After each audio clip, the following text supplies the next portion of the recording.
de cette note d'information.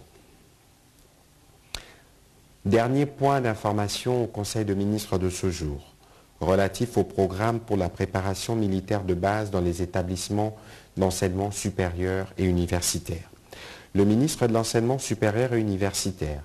a clôturé les chapitres d'information en présentant au Conseil le projet du programme pour la préparation militaire de base dans les établissements de l'enseignement supérieur et universitaire en République démocratique du Congo.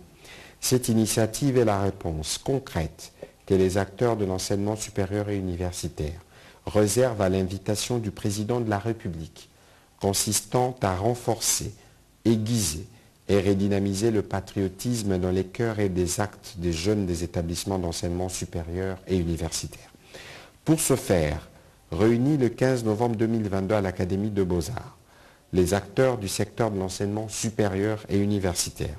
notamment les présidents de conseils d'administration, les recteurs et les directeurs généraux présents à Kinshasa, ont décidé, entre autres, de l'application dès l'année académique prochaine d'une formation à la préparation militaire des étudiants, leur disponibilité à développer des modules de formation civique, patriotique et militaire en concertation avec les services techniques compétents,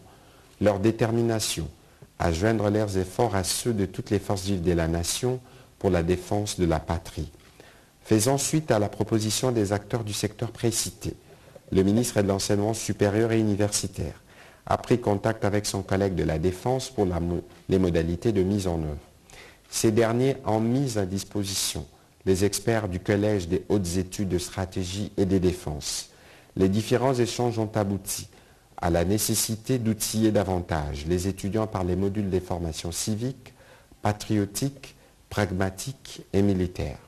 Les cours seront assurés par les professeurs des universités et les formations paramilitaires par les experts du ministère de la Défense nationale.